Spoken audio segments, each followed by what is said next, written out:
frustration turn into elation as you turn your head to self-isolation decoration.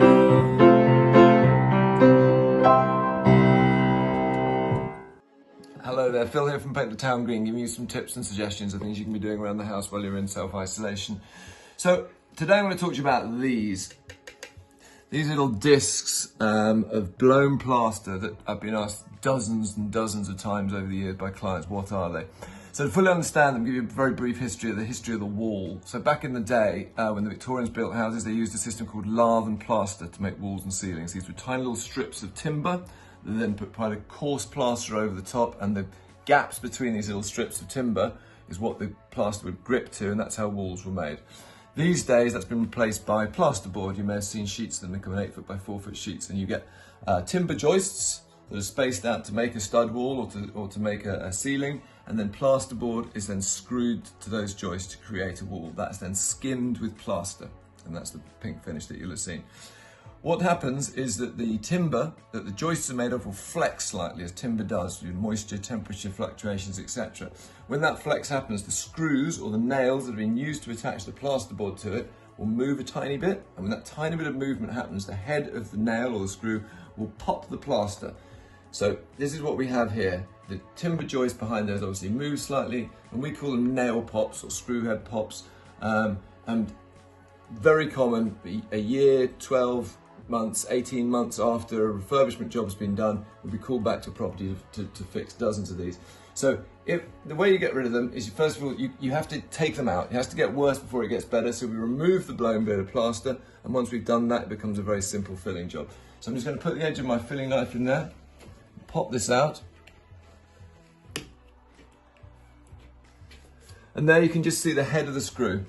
Okay, so this one wasn't that bad. It was just a very small undulation in the wall, but it's still noticeable. You get much worse ones where the whole disc comes out. Sometimes it's the size of so that's sort of a 20p coin, sometimes it's the size of a 50p coin, and sometimes they're even bigger than that, depending on how much plaster we've come and done.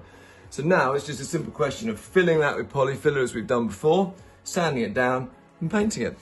Okay, so there we are. I've mixed up my filler. If you haven't seen it, there's a video that I've done previously in this series of self-isolation decoration tips that shows how to mix filler and how to use it. So I'm not spending any time explaining that on this one. If you do have a look back there, if you haven't seen that.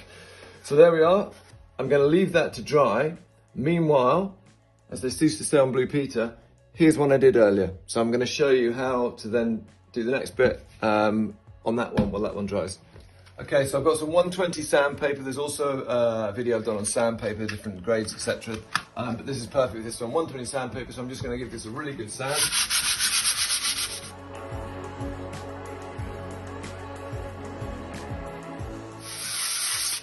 Okay, and you'll see now, that pretty much replicates the shape that the other one had, but that's all beautifully smooth. And now we paint it. Okay, last bit. We've filled, we've sanded, and then we touch in. 2 top tips on this. First of all, as I mentioned on the video when I'm talking about filling, you always need to do 2 coats of paint over any filler, otherwise you'll see it coming through the paint. So what I'm doing now is called spot priming, where we just prime the spot where we need it. But I will almost definitely, if I do this twice with the brush, almost definitely be able to see this. When I look across the wall, I'll see where it's been touched in. So ideally you want to spot prime that and then paint the whole wall to get rid of it. Second tip, if you've had work done on your property and you start to notice these, you may have a clause in your contract with the builders. They'll come back and take care of it at a certain time. If you don't start trying to fix it straight away. Wait, because you're pretty sure that if you've got one somewhere on the wall, another one will appear. Usually takes about 12 to 18 months for it to completely settle down.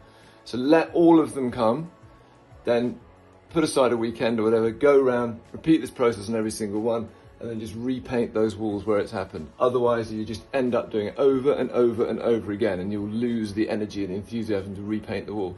So let it be there, it'll bother you, but let it happen, leave it about 12 to 18 months, and then do the whole lot in one go.